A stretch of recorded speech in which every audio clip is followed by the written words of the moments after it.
Hello me TBDs, welcome back to my channel. Welcome to the last favorites of 2019. 2020! Wow, it feels like we're in the future. Where are the flying cars, okay? I feel like by this time in like Back to the Future world, we definitely should have had flying cars. Disappointed, but it's fine. So if you guys like a favorites video, be sure to give this one a thumbs up. I will always link everything down in the description box that I mention in the video. And don't forget to subscribe because I do upload every Monday, Wednesday, Friday at 5 p.m. Mountain Standard Time. And it is also gonna be the new year, so that's super cool. Let's go ahead and hop in. I don't have many makeup favorites because I've been traveling a ton this month, like a ton. So I've just been doing lots of reading. So I do have actually 3 book recommendations in this video, so I'm excited about that. But let's hop into the makeup. So firstly, this is a combination that is wonderful. And I wish that they came out with just a foundation that was these two together. But basically I've been using the Tarte Amazonian Clay Full Coverage Foundation mixed with the Tarte Rainforest of the Sea Water Foundation. Something about the combination of these two is just perfect. I do have oily skin, so I do like a matte type of foundation, but when I apply both of these onto my skin and I mix them together, this almost gives the foundation like a skin-like effect while being full coverage and matte. So this like kind of makes this one a little bit more lightweight without giving up the matte full coverage piece that comes with this foundation. So I don't know, I've just been mixing these two a lot and it's basically been my go-to foundation mixing routine that I've been doing. I don't know, something about these two together, it's like a lightweight one mixed with a heavy one, makes the heavy one a little lighter and the lightweight one a little bit more full coverage. This is the Milk Makeup Kush Clear Brow Gel. This is in the shade Hydro, but it's like clear.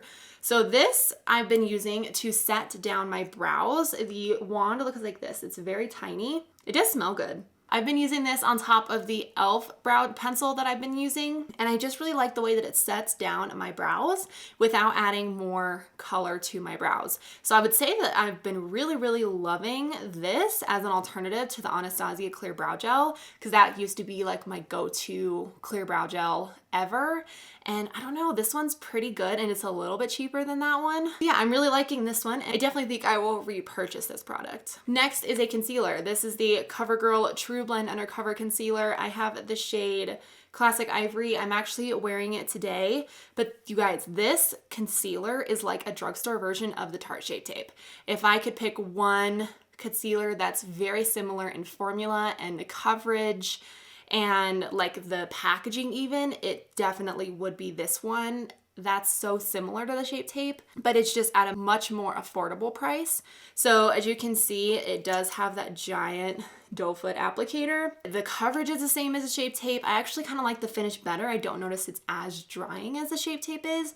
It does not crease underneath my eyes. It's affordable. Just everything about this concealer I really like. So definitely give it a shot if you have not tried it yet. This I've been wearing a lot this season. It's the Maybelline Superstay Matte Ink in the shade Dancer. It is the, am I bleeding? No, it's just the lipstick. This is what I'm wearing on my lips right now, actually, and I've been wearing this a lot. I took this to California with me. I basically use this lipstick in every single holiday look that I would ever do. Like Christmas Eve, New Year's Eve, any of those like parties, like holiday parties.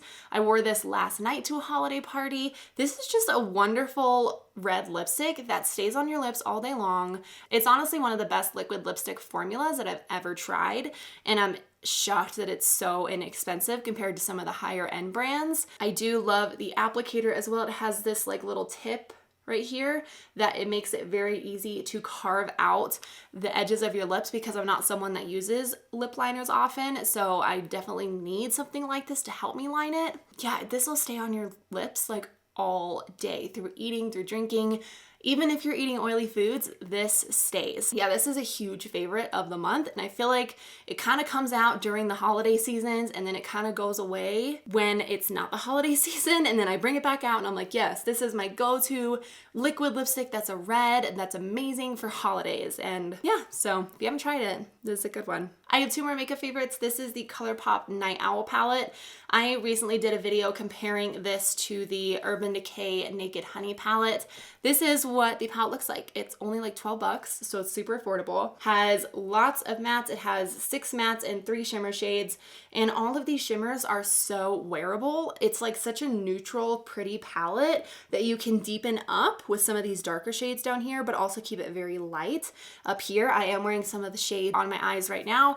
The one thing I do wish that it had is like a white champagne color. I would probably use that more than the matte cream shade right here, but that's okay. I really, really love this palette. It is small, easy to travel with, and it's just overall really, really good. Last makeup product. This is the Wet n Wild MegaGlo Highlighting Powder in the shade Precious Petals.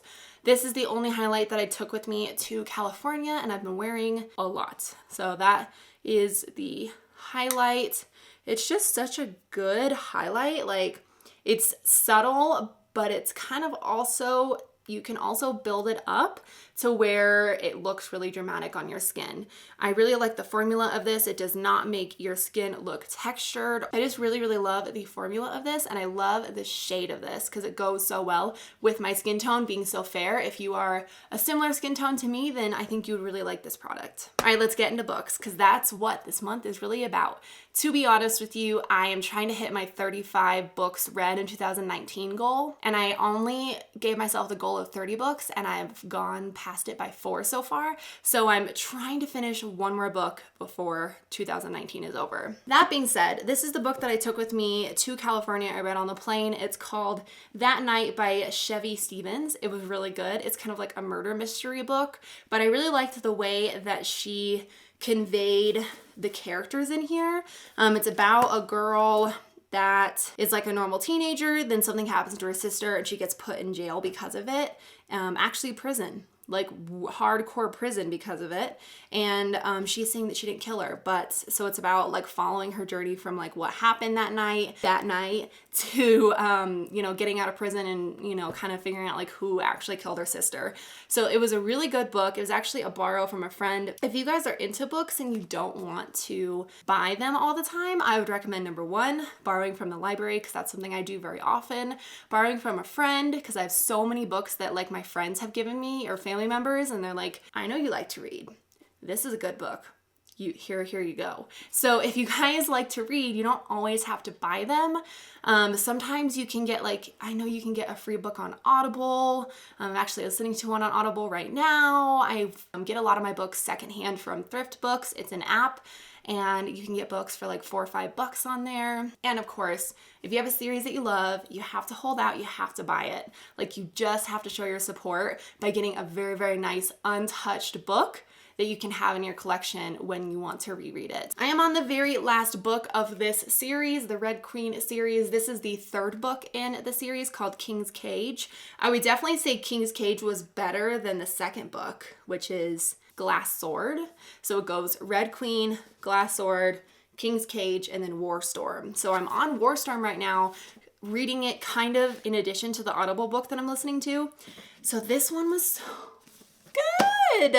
This is a young adult series, and that's okay. And I'm almost 26. I'm 26 in April, and I'm very upset about it. It's fine. This is a very, very good series, and I'm really enjoying it. War Storm is like 600 something pages. King's Cage is only 500, but I would say so far, either the 1st book or this book, the 3rd one, is my fave so far. So this one just follows the main characters through this whole like revolution of trying to change society. It's kind of similar to the Hunger Games, and where there's like divisions of people. Basically, it's about a girl that started kind of a revolution of like, hey, you're treating us like crap. That's not very cool just because of the color of our blood. And so they're kind of starting like this war against the throne, basically, to kind of like bring equality and change the way that their country is being ruled. So it's very, very good. I would definitely recommend this if you are into series and young adults books, but just know like it's gonna be a while to get through these books because all of them are very big. Last book I just want to mention, and it's currently what I'm listening to right now. This is the Stephen King The Institute. Little story, I tried to read it a long time ago on Audible, and it just was like, took forever. I'm just like, what are these boys gonna do? Like, they're just doing the same thing, and it's taken so long to tell me that the boys are doing the same thing in this book, and I just got really bored of it because it was so long. So I saw The Institute come out, and I have been wanting to buy it, but the book is kind of expensive, and I didn't want to do that. So, but I've heard really good things about it. So Audible actually, like while I'm filming this, they may still have the ad going, and this is not sponsored at all, but just so you guys know, Audible did do a 3-month, $6 a month type of deal for the holidays. Usually it's like $14.99 per month, and you get 1 book credit to use on any book that you want, but it's only $6 a month. So it's like basically half the price for 3 months, which is awesome. And that's one of the things I don't like about Audible, is that I feel like it's kind of expensive, and because I can get secondhand books for pretty cheap on thrift books, like I don't see the purpose of spending $15 on a book every month. But when I saw that this like sale was going, and I was like, I'm gonna do it. So The Institute was the first one that I got back on Audible. I have 9 hours to go, and it started with 18 hours. So I'm officially halfway through this book, and it's really good so far. Basically, it is about a boy who gets put in this institute because he has powers that other people don't have, and like it's about his story about like escaping or trying to get out of this institute that they're treating them and like torturing them and all sorts of stuff to try and like bring out their powers or whatever. So I have not finished it, but I just wanted to give an honorable mention to that book because it's really good so far. There you have it. Those are all of my December favorites. Next one will be January 2020 favorites. Super crazy. Have lots of good content coming for January and for 2020 in general, so stay tuned for some of those videos. I love you guys. I hope you had a wonderful holiday season, and I will see you guys in my next video. Bye.